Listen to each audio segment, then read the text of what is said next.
Hi guys! Welcome back to my channel. Gagawa tayo ngayon ng veggie crab roll salad. Healthy siya at masarap. Kailangan natin ng lettuce. Nahugasan ko na sila at pinapatuyo ko na lang. Inilagay ko sa isang towel para mawala ang moisture. Hayaan nyo lang sila dyan hanggang sa matuyo. Kailangan din natin ng carrots. Binalatan ko na sila at nahugasan ng mabuti. Pagkatapos, pinakuluan ko sila until half cook, yung meron pa ring crunch.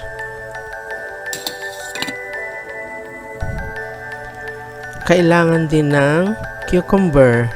Nahugasan ko na rin ito at nabalatan na. Inalisan ko na rin sila ng mga buto. Magiging watery kasi ang salad natin kapag meron pang buto ang mga cucumber.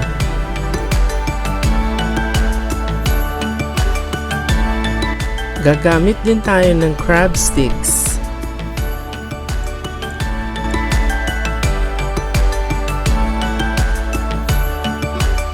Kailangan din natin ng mangoes.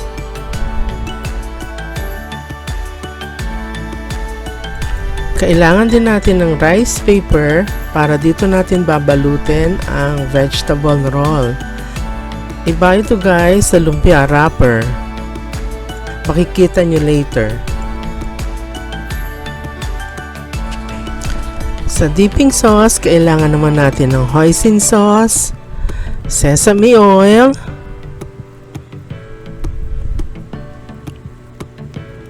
oyster sauce, at honey, konting soy sauce, and konting mayonnaise.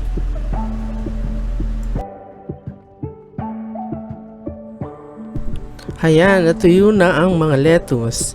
Maganda na tuyong-tuyo sila para tumagal ang freshness ng ating vegetable rolls. Naluto ko na rin ang mga carrots. Napalamig ko na sila at nahiwa-hiwa na into strips. Ganon din ang mga pipino. Nahiwa-hiwa ko na rin sila into strips. Pati ang crab sticks, nahiwa ko na rin.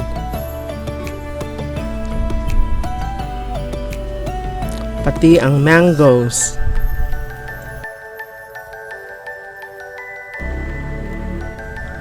Gawa na tayo guys ng ating veggie roll.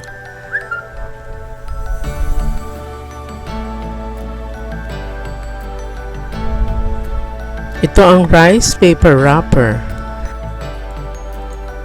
Inilulubog siya sa water para maging malambot.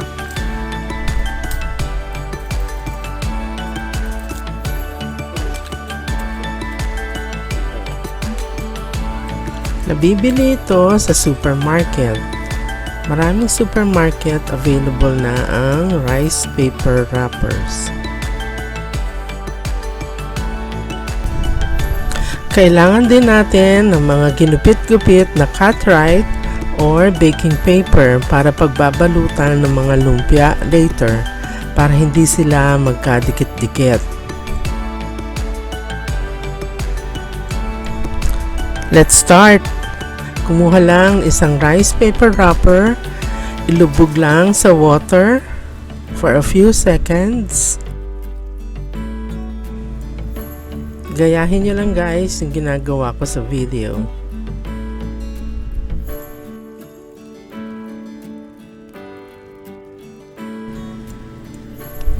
Gumamit lang ako guys ng isang kawali para lubog na lubog talaga yung rice paper wrapper natin.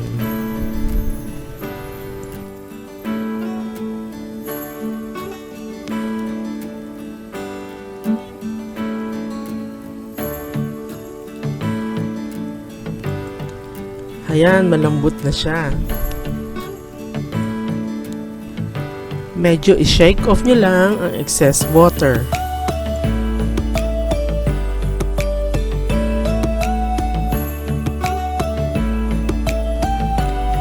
Medyo finold ko lang ang top part ng wrapper.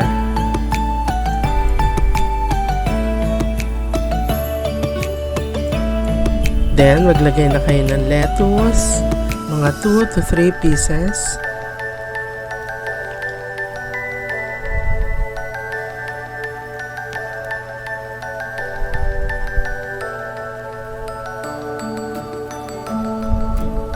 Crab sticks.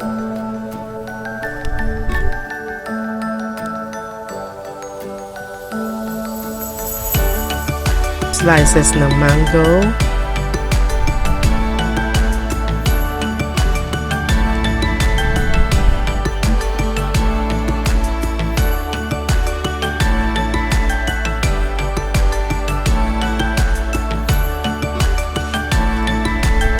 Then, ang slices ng cucumber, inaayos ko sila guys para pantay-pantay.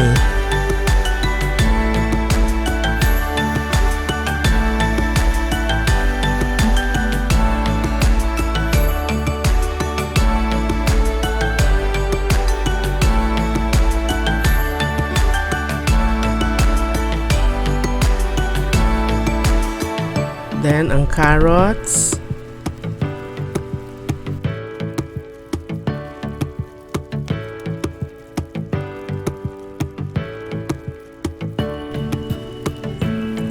I-fold na natin ang bottom part ng wrapper.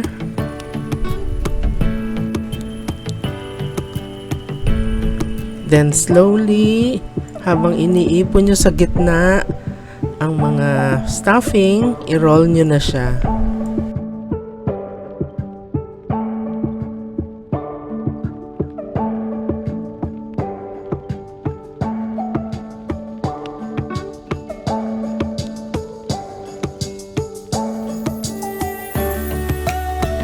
Guys, huwag niyo kakalimutang lagyan ng baking paper ang veggie roll para hindi sila magdikit-dikit.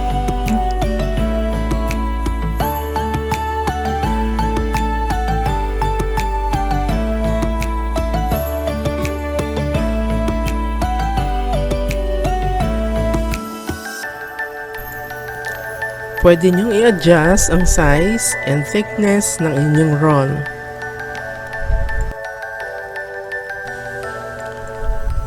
Kung ayaw niyong gumamit ng crab sticks, pwede rin kayong gumamit ng boiled chicken. Slice niyo lang siya.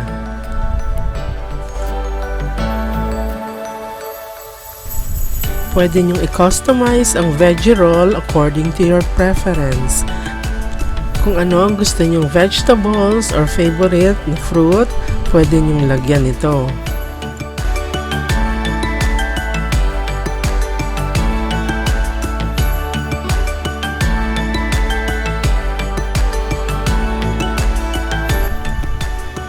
By the way guys, kaya ko binoil ang mga carrots para maging kid-friendly ang ating roll. Malambot at tama lang ang pagkakaluto ng carrots.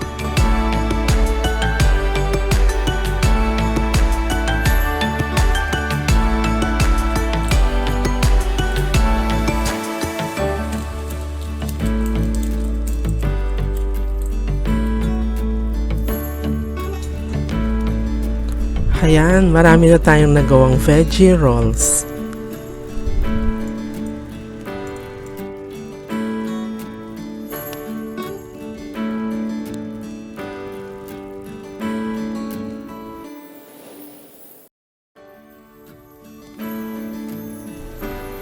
Gawin naman natin ngayon ang dalawang klase ng dipping sauce.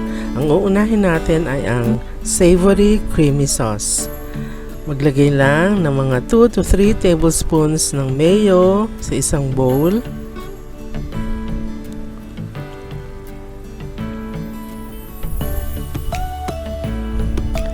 And then 1 tablespoon ng sesame oil.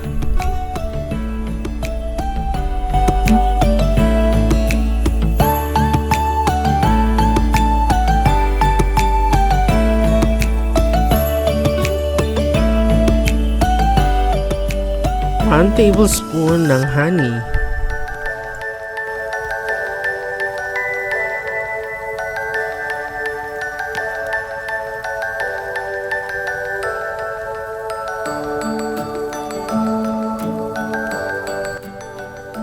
At 1 tablespoon din ng soy sauce.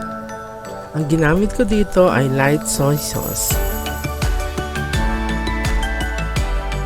Haluin mabuti hanggang mag-blend well ang mga ingredients.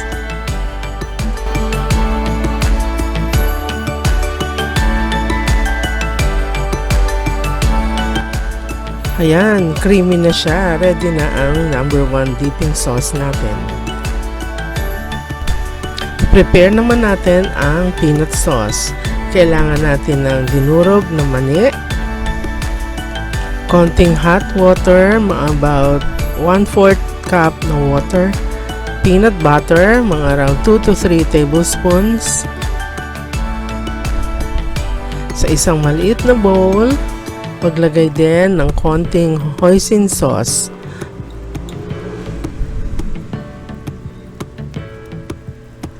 Mga around 1 tablespoon.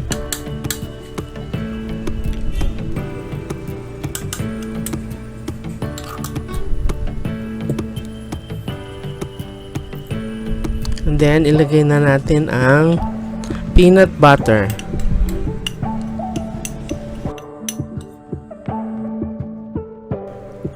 I-mix lang muna natin ang dalawang ingredients.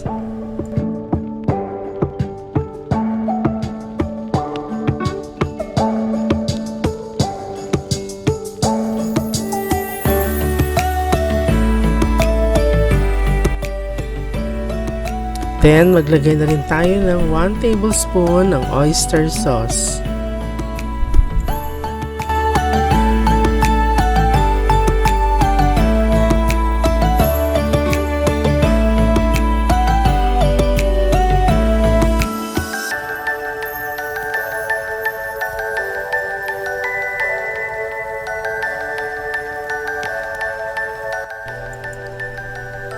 And then, maglagay din ng 1 tablespoon ng sesame oil.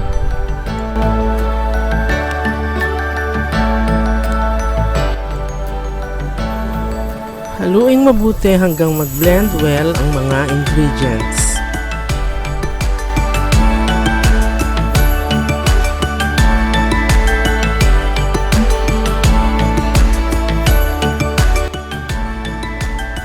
Kung masyadong malapot, pwede kayong maglagay ng konting water.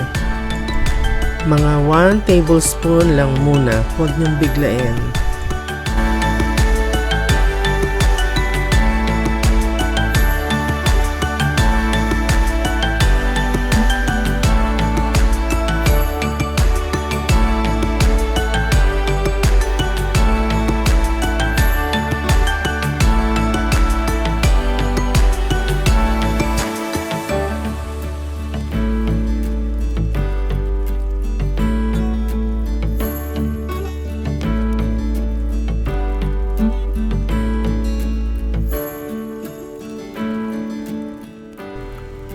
Naglagay din ako ng konting salt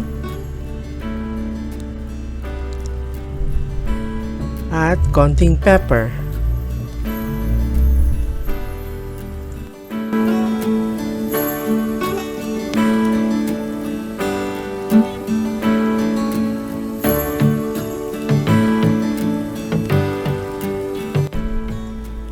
Medyo malapot pa siya kaya nagdagdag pa ako ng water.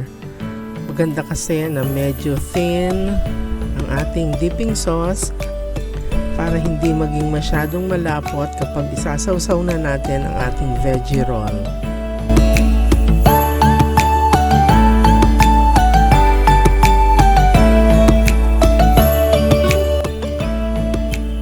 Then, pwede na rin natin lagyan ng konting dinurog na mani.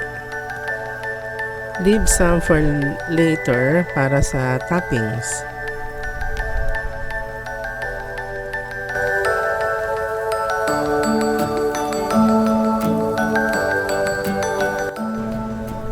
Ayan guys, ready na ang ating veggie rolls.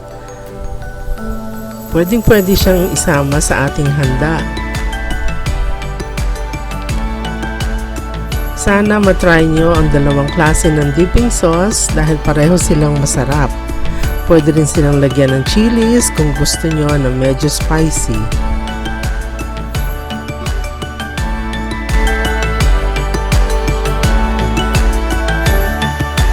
Importante na lagyan nyo ang bawat veggie roll ng baking paper para hindi sila magdikit-dikit.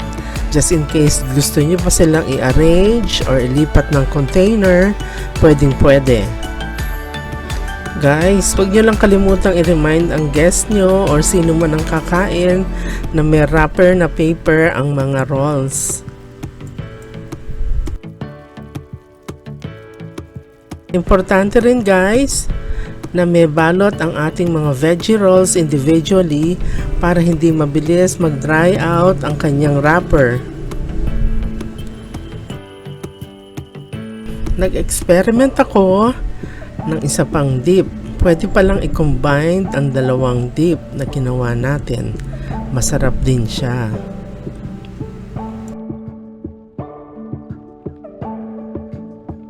Tomorrow. May mga natira pang veggie roll the following day. Ginilagay ko lang sila sa isang container na may takip. Tingnan natin kung malambot pa rin sila. Fresh na fresh pa rin ang mga ingredients. Malambot sila. Malambot pa rin ang wrapper niya.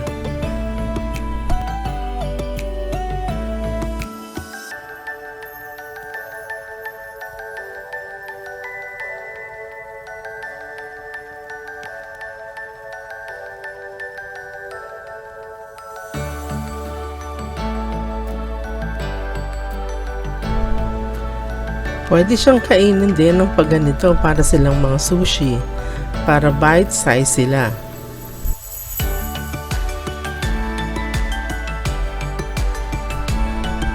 Sana matry nyo rin ang recipe ito, masarap siya at pwede ring i-business. Thanks guys!